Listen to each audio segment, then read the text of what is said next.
मित्रों, मेरा नाम कृष्णा है और मैं मुंबई का रहने वाला हूँ। आज मैं आपको मेरे साथ घटी एक सच्ची घटना बताने जा रहा हूँ, जिसके बारे में सोचकर आज भी मुझे नींद नहीं आती है। मैं बचपन से ही छुट्टियाँ मिलते ही अपने नाना नानी के यहाँ जाया करता था और इस बार भी मैं छुट्टियों में नाना नानी के यहाँ जा रहा था। मेरे नाना जी के गांव में जाने के लिए जंगल के रास्ते से होकर गुजरना पड़ता है, क्योंकि सड़क के रास्ते से काफ़ी समय लगता है। इसलिए बचपन से ही मेरे मामा के साथ मैं इस जंगल से गुजरता था।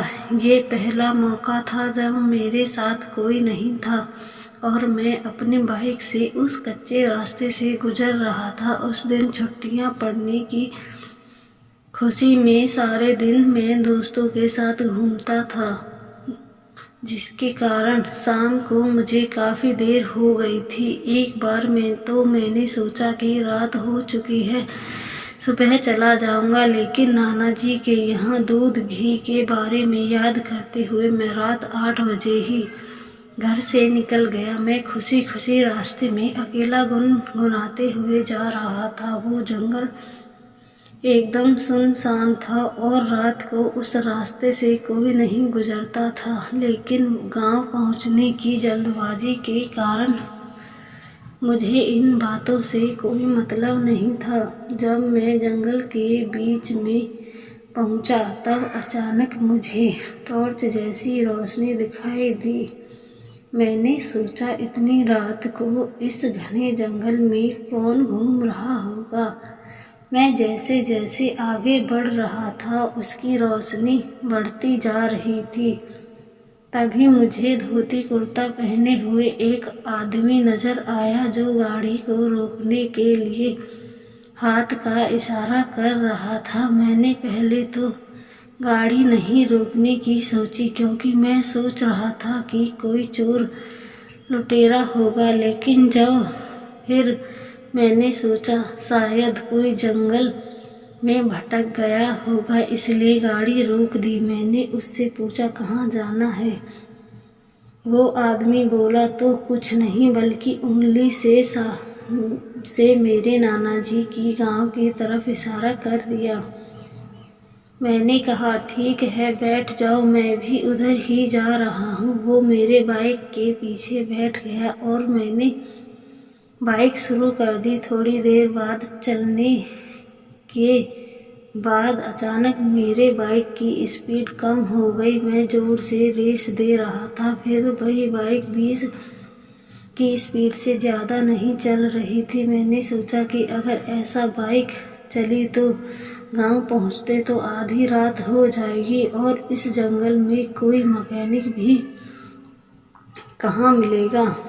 अब चलना तो था ही, इसलिए धीरे धीरे ही बाइक चला रहा था। अब मैंने पीछे बैठे आदमी से फिर बात करने की कोशिश की, लेकिन वो बस हाँ हूँ कर रहा था। उसने मुंह पर गमछा बांध रखा था, जिससे उसका चेहरा साफ नहीं दिख रहा था। थोड़ी देर बाद अचानक मेरे बाइक की स्पीड बढ़कर 80 हो गई और रेस कम करने भी कम नहीं हो रही थी। अचानक से मेरे पीछे बैठे आदमी का गमछा हवा में उड़ गया और जब मैंने कांच में उसका चेहरा देखा तो मेरे होश उड़ गए। उसका चेहरा एकदम नीला था और उसकी आंखें एकदम सफ़ेद थीं।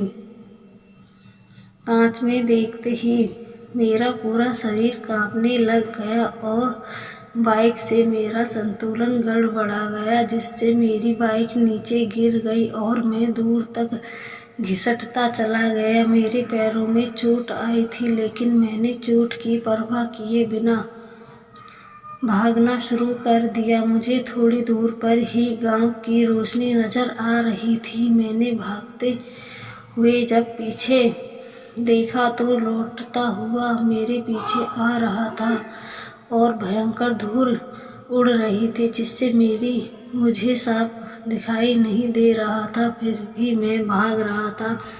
अचानक धूल के बीच मुझे ऐसा लगा कि उसने मेरा गला पकड़ लिया और मुझे घुटने घुटन होने लगी। तभी मुझे सामने से गांव की 2-3 लोग जंगल की ओर आते दिखे तो मैं जोर से मदद के लिए चिल्लाया तो दौड़ते हुए मेरी तरफ आए और धूल में लाठियां बरसाने लगे। उनकी कुछ लाठियां मुझे भी लगीं, लेकिन वो भूत भाग गया था। अब वो मुझे तुरंत नानाजी के घर पर लेकर गए और उन लोगों ने बताया कि वो जंगल के पास की अपने खेतों में रात की रखवाली कर रहे थे, इसलिए उन्होंने मेरी आवाज़ सुन ली, वरना आज तो भगवान ही मालिक था।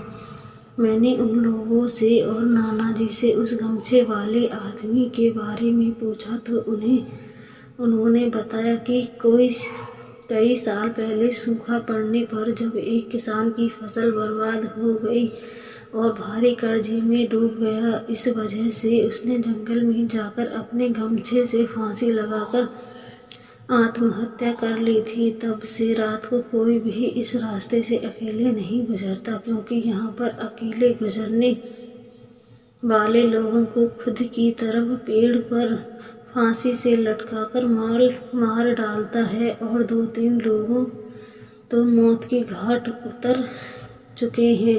अब मुझे सारी घटना पता चली, लेकिन मैं अब भी कांप रहा था। उस घटना के बाद मैं कभी जंगल वाले रास्ते से अपने गांव नहीं गया और उस घटना के बारे में सोचते हुए मुझे आज भी सिहरन पैदा होती है।